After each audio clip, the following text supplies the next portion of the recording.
Magandang umaga po sa lahat. Tayo nagbabalik ulit dito sa ating munting channel para pag-usapan ulit kung magkano ang presyo ng coins na ating koleksyon at isasalang para malaman natin ang kanyang tunay na presyo po sa ating mga online selling.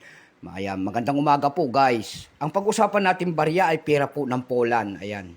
Pasensya na kayo at marumi ang ating kamay at gumawa tayo ng kulungan. Ayan. Ayan po ang ating pag-uusapan po. Ayan, to sa lote po ng Poland. Baka mayroon kayong mga ganyan mga coins. Ayan, willing tayong bilhin po. Ayan, mga ganyan mga coins. Ayan, mura lang po ang bilhin natin sa mga ganyan mga coins. Ayan, magpapasalamat lamang tayo sa lahat ng ating mga sumusuporta dito sa ating munting channel. Maraming salamat po, lalong-lalo na ang ating mga subscriber. Thank you so much sa inyo lahat and God bless. At magandang umaga po kung saan kayong dako ng mundo po. Ayan, yun naman po hindi pa po nakapag-subscribe dito sa ating munting channel. Anyayaan ko lang sana kayo. Malaking bagay na po sana ang inyong magagawa tulad ng pagpindot sana ng ating subscribe button, like and share para ma-update ko naman kayo sa mga latest ko pang gagawin mga video po. Ayan. Ang pag-usapan natin ngayon ito po, titignan natin ang kanyang presyo kung magkano na ang kanyang halaga. Pero bago yan, kilalanin mo muna natin siya. Issue po nito ay Poland. Period po ay Third Republic, 1989 up to date po. Type nito, circulating commemorative coins. Commemorative coins pala to. Ayan, bultuan po ang bilhin natin sa mga ganyan. Pera po ng Poland. Years nito ay 2014 lamang kasi commemorative type pala ito. Value nito to sa lote po, Poland. Currency port sa lote, 1995 up to date po. Kung position yan ay Nordic Gold. Ayan, di ko alam kung naisasala. Nordic Gold pala yan.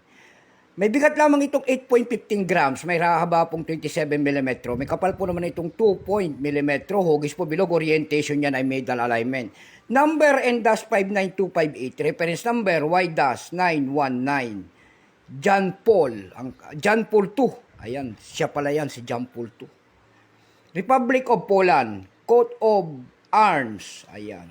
Grow Eagle Win Wings Open. Ayan, dyan po sa kanyang likod. Ayan. Agila na nakabuka ang pakpak. Ayan, naka-open daw. Ito pong year 2014, ito po ay no percent din. Ayan, kung ilang piraso naman ang ginawa sa barya na hawak natin, ito po ay 1,600,000 piraso lamang. May price na rin po yan doon sa ating numista kung tawagin ng ating mga kolektor, yung mga kriteria nila dyan.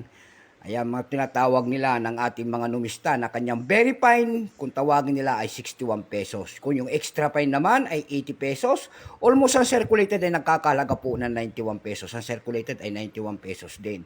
Tayo naman po'y dumako sa kanyang mga presyo sa ating mga online selling tulad ng ab.com. Sa ab.com po mayroon tayo nakita nagbebenta nito ng $8.79. Nasundan po yan ng $7.99. And then mayroon pa tayo nakita doon na $6 na nagbebenta. Yung pinakamalit po ay $5 na. Dako naman tayo sa Carousel PH dito sa atin sa Pilipinas lamang. Dito sa Carousel PH po makakabili kayo nito ng 150 pesos. Nasundan po yan ng 100 pesos. And then 180 pesos. Ayan lamang po ang ating may babahaging kanyang presyo. Keep safe po sa lahat and God bless.